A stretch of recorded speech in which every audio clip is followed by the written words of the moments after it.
A las 2:39 recordamos que hoy es el Día Mundial contra la Trata de Personas. Una lacra que nos recuerda que la esclavitud todavía existe. Claro, ahora las personas no llevan necesariamente grilletes, pero la mayoría son mujeres que son explotadas laboral y sexualmente. La mayoría de ellas, además, o muchas de ellas, ni siquiera han alcanzado la mayoría de edad.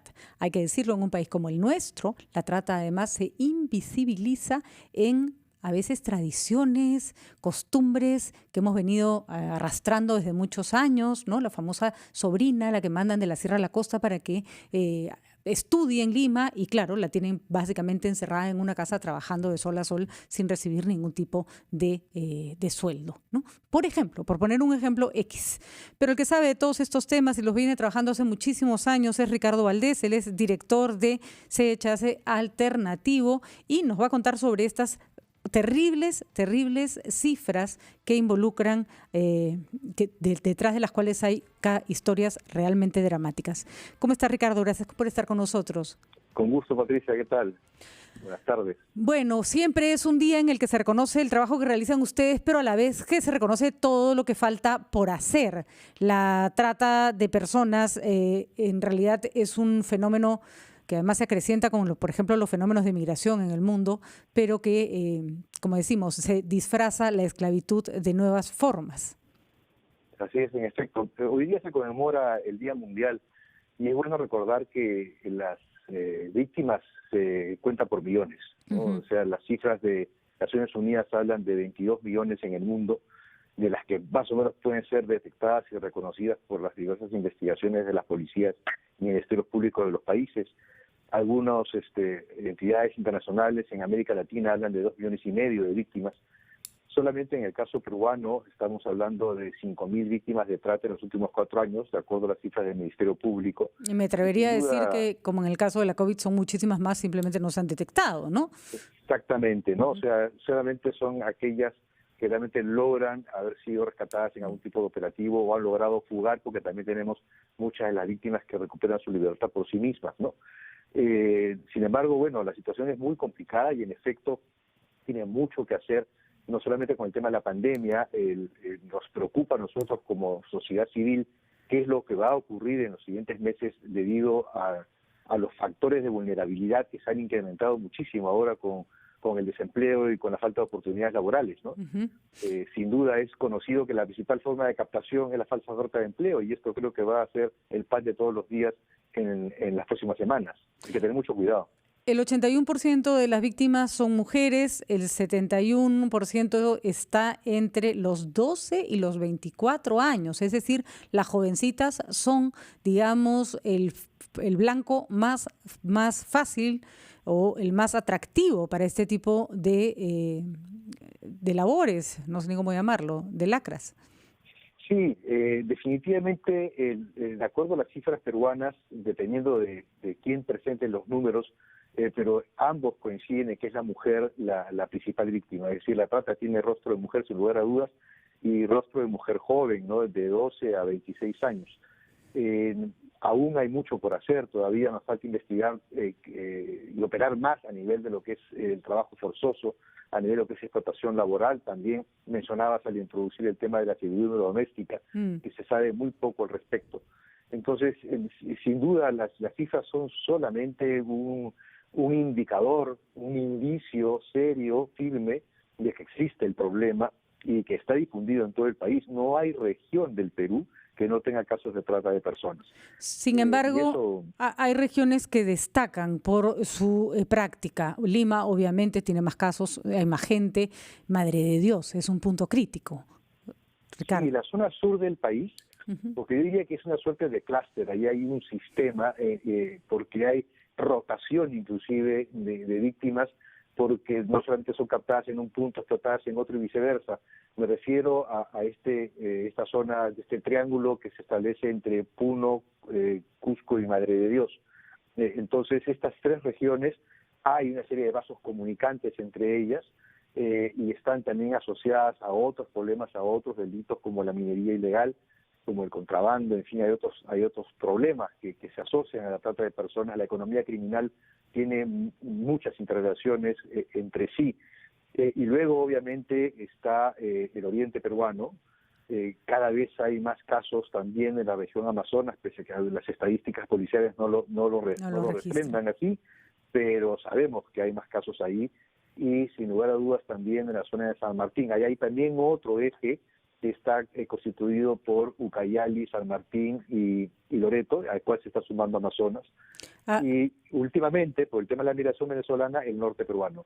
Hace poco conversaba, Ricardo, con un muchacho en Cusco que se dedicaba al transporte turístico, y me contaba que él de niño había tenido que ir a trabajar a Madre de Dios, a chacras de café, para poder mantener a su familia cuando tenía 8 años, y que muchas veces no le pagaban ni un sol. Y este hombre ya tenía más de 40 años, así que estamos hablando de una lacra que tiene larguísima data en nuestro país. Vamos a ir a una pausa para que Ricardo nos explique cuáles son las formas de captación y qué pasa con las víctimas, si realmente saben que están siendo víctimas de trata y que por lo tanto pueden denunciarlo. ¿Son conscientes de que están siendo abusadas de ellas? Vamos rápidamente a una pausa, regresamos con Ricardo Valdés. Hoy es el Día Mundial contra la Trata de Personas, explotación sexual y laboral que no se detiene en nuestro país.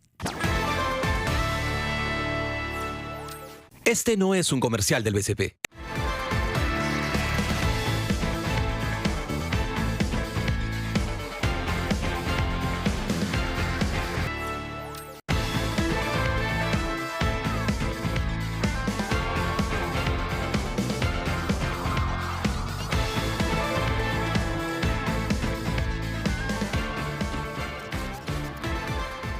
Ricardo Valdés con nosotros, director de CHS Alternativo, especialista, una ONG que se dedica a seguir, trabajar y proponer alternativas para combatir la trata de personas. Hoy es el Día Mundial contra la Trata de Personas. Le estábamos preguntando a Ricardo cuál es la forma de captación más habitual en nuestro país para engañar a chicos, a chicas que terminan siendo esclavizados y trabajando prácticamente sin ningún derecho y casi siempre además confinados, sin ni siquiera poder salir del lugar donde se encuentran. Cuéntanos, Ricardo, por favor. Es el engaño, y la forma como el engaño se expresa es a través de la falsa oferta de empleo. Y esto tiene muchísimo que hacer justamente por lo que comentábamos en el bloque anterior, es decir, la estructura de edad de las víctimas. Suelen ser jóvenes que están buscando cómo ganarse la vida, y en ese sentido son fáciles de ser atraídas por ofertas de empleo que suenan bien, que ofrecen una serie de ventajas y que ofrecen una buena paga. En circunstancias como las actuales, donde tenemos serios problemas de desempleo y de crisis económica como consecuencia de la pandemia, nos preocupa muchísimo que esta situación vaya a verse agravada de una forma bastante seria, ¿no? Ya lo estamos viviendo, ya lo estamos viendo. Obviamente toda la economía informal e ilegal ha crecido muchísimo, y en ese sentido ese es el principal factor para que realmente esta situación pueda producirse, ¿no? Es la falsa oferta de empleo, y esto lo reconoce tanto la policía como el Ministerio Público, que son los que la marcan en el orden del 65 a 75% de las víctimas que ellos han reportado. Y me imagino que redes sociales no ayudan nada, ¿no es cierto? Porque por ahí se puede ofrecer cualquier cosa a cualquier persona. Ricardo, claro. ¿No? Eso es lo potencia, ¿no? Las plataformas de cómo llega este engaño son varias, y la que A ver, nosotros estamos por presentar este 10 de agosto en alianza con la Defensoría del Pueblo y el Congreso de la República el informe alternativo, el 7º ya, donde evaluamos qué ha pasado a nivel del país con la ejecución de la política pública. Y ahí han salido varias cosas importantes a nivel de gobernanza, a nivel de prevención, de persecución del delito y de la protección a víctimas y su regreso a la sociedad. Entonces, eso lo presentaremos, pero una de las cosas que sí han surgido con bastante fuerza es la necesidad de profundizar el proceso de capacitación a nivel de gobiernos regionales y gobiernos locales, porque es ahí donde se está produciendo, obviamente, en zonas muy alejadas, inclusive, que dependen de un gobierno municipal con poca preparación, con poco conocimiento del delito, con pocas herramientas, inclusive con poca fuerza del orden también para intervenir. Esos son los sitios donde se está donde está creciendo muchísimo la Claro. trata de personas, ¿no? Por La razones clase, obvias. y a veces ni siquiera se identifica como un delito, ¿no? La clásica sobrina que va a la casa de la tía para ayudarla con los hijos o para apoyarla en el negocio, y la pobre niña trabaja de sol a sol sin recibir ningún tipo de remuneración, y además encima con sus libertades absolutamente coactadas. Y se considera normal, ¿no? Eso es absolutamente cierto. Cuando mencionaba si una víctima se considera víctima o no, ahí tenemos una gama muy amplia de situaciones. Desde la víctima de explotación sexual de niños, niñas y adolescentes que tiene otra forma de expresarse, que no necesariamente tiene que hacer con la trata de personas, hasta las víctimas de trata, en donde sí existe una vivencia y una conciencia mayor de que es un sujeto que está siendo explotado por otro, ¿no? Claro. Entonces, porque en estos casos es donde el engaño es el factor más importante para su explotación. Para terminar, Sí, dime, Patricia. Para terminar, Ricardo, el presupuesto que se le asigna a algo en un estado, en un gobierno, da cuenta de la importancia que se le pone, y el presupuesto para trata siempre ha sido, hay que decirlo, un poco vergonzoso. ¿Tienen esperanzas de que eso mejore? Las esperanzas no se pierden. Hay una fuerza dentro de la Comisión Nacional por impulsar un programa presupuestal. Espero que este año realmente los ministerios se pongan de acuerdo para impulsar este programa presupuestal, porque lo que se ejecutó el año pasado equivale a 14 centavos de sol por persona al año para protegerla, para perseguir delito, para atender a las víctimas, para hacer capacitación a todos los operadores de justicia, a los operadores de servicios. Estos 14 céntimos de sol por persona al año es más o menos algo así como 5,5 millones de soles, que fue lo que se ejecutó para financiar el Plan Nacional de Acción contra la Trata.